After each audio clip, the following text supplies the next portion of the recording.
Greetings to you, kids. Bishop Vedder here. I'm still your bishop. Going to read you another book. It's called Take It to the Queen, A Tale of Hope by Josephine Nobisso. We read a couple others by her. She's a good writer. Let's start it out here. All right. Once upon a time, a king had a dream that the only woman worthy to be his queen would be born of a certain village in his domain. The king promised the people of this village, "I shall provide for you if you will serve me and do not shame me.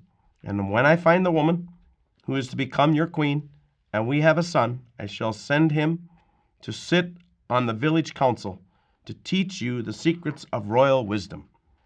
Documents were drawn up, and the signatories of both king and mayor were secured. Faithful to his word, the king saw to everything for the villagers. He built a bridge so that they would not have to descend into the dark valley. He erected an aqueduct to bring them clear water.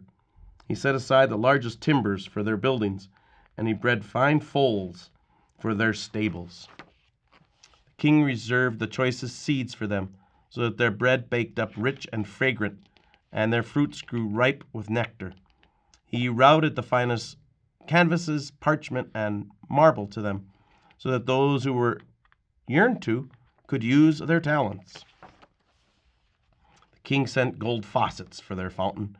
The children drank from that gold. Horses bent their necks to its overflow. Women wrung wash in its reflection, and travelers refreshed themselves in the king's generosity. The villagers lived just as the king willed, and in that conformity they found perfect safety and joy. By and by, the finest girl was indeed born in that village. As she grew, she never carried wood without filling the baskets of weaker neighbors. She never baked without laying out loaves for others, and although death took her parents, she always denied herself some pleasure so that she might bestow it upon others. One day, as this maiden dozed under the arbor where doves cooed, she herself experienced a remarkable dream. An angel approached, bearing a noble son whose flesh glowed and whose glance pierced her heart with both sorrow and joy. When the girl awoke, she found the king before her, asking for her hand. "Your wish," she told him, "has always been my own, and always will be." They were wed, and the entire kingdom rejoiced, especially the favored villagers, for now they looked forward to the day when a prince would sit among them. The queen went about the kingdom, bread for the hungry, roses for the weary, tucked into her mantle. She helped newborns enter the world and cradled the aged, leaving it. On her tongue all found kindly counsel, and whenever anyone had a need to cry, resounded, "Take it to the queen." For the king, cherishing his spouse's virtues and recognizing his own will and likeness in her, could refuse her no request. Despite their monarch's faithfulness, the people of the favored village grew tired of waiting for a prince, because they labored and they took to believing that they owed nothing to the crown. And because they knew that the prince would be one of their own, they imagined that they had merited the king's extravagances. They neglected their duties until their water ran brown. Their harvests fell to the ants. They charged a toll over the bridge, and they replaced the gold faucets with those of bronze, cheating one another as objects changed hands. The king, being justice itself, sent a messenger to the villagers. They had broken their pact, and he would no longer favor them as he would have liked. But because he also had mercy itself, he would remember his promise to one day send his son.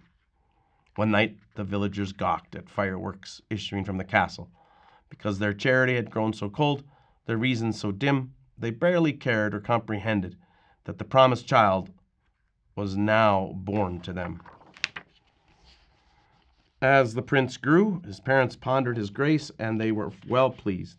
The royal court delighted in announcing, "Behold, the Prince of Peace." In the fullness of time, the king sent the boy and his mother to the queen's village to bring the people to their senses. Some few villagers felt their hearts swell and quicken with new hope at the approach of these monarchs, so good and so kind. But instead of giving the prince his rightful seat in the village council, a mob spirited away his fine horse and ransacked his rich saddle. They beat him with the branches of the very trees his father had planted, and as a final insult, they threw the battered sovereign over a donkey that the mayor himself sent off with a kick. The secret admirers of the joyful mother helped her gather her bruised son to return him to his father. The king tenderly received the prince and lamented, "Willful creatures, how they abuse their freedom and bring disaster upon themselves." In their goodness, the king, the prince, and the queen were all of one mind and spirit, longing for a gesture of repentance, so that the villagers might be restored to safety, and so that the peace of the entire kingdom might again be complete. A terrible day dawned when the villagers found themselves not only with nothing to eat and no water to drink, but also the hearts roiling in suspicion and hatred. The bridge crumbled, and now they sold their horses for bread, now long gone. No one knew in whose louse-ridden mattress or in which dark hole the gold faucets had been hidden. Their talk turned to nothing other than the days when they used to have everything, and some of it went so far as to blame their misfortune on the king. Rebellion welled up, but the queen's cohort argued, "The king still offers us everything, but how can he give it if we withhold allegiance to him and affection for his queen?" The villagers then urged the mayor, "Go to the castle, take our plight to the queen, who is, after all, one of us. Ask her to beg the king's mercy, not because we and our children are about to die of wretchedness, but because we are sorry for the way we abused the prince, and because our monarchs are good and deserving of our love." The villagers searched for peace offering. They finally plucked the one fruit that remained to them, an apple, small and deformed, with a wormhole through its skin. The queen received her neighbor with solicitude. With great joy she heard of the villagers' change of heart. The mayor told her, "We have reduced ourselves to nothing, but this rotten apple, I fear it will offend the king, whom we have already too much offended. We are not worthy to approach him ourselves, so we beg you to intercede on our behalf." The queen carried the apple into the royal chambers, and as she related all she had learned from the mayor, she handed it to her son, who regarded it and passed it on to his father.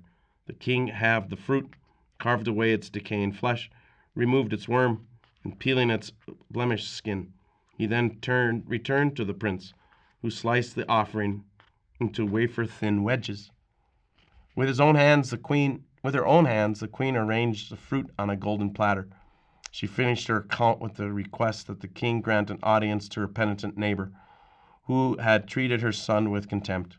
The prince himself urged his father to accept the request of so tender a mother, and to offer the poor mayor some of the apple, now transformed into a delectable delight. With joyful hearts, the villagers welcomed the prince to preside over the village council. He taught them the secrets of royal wisdom. The water in their aqueduct ran clean again, and the bridge was rebuilt. Sturdy foals were once again prancing in the hills above the village. Grain soon overflowed from the storage chests. Luscious fruits ripened in the orchards, and the villagers returned to their peaceful pursuits.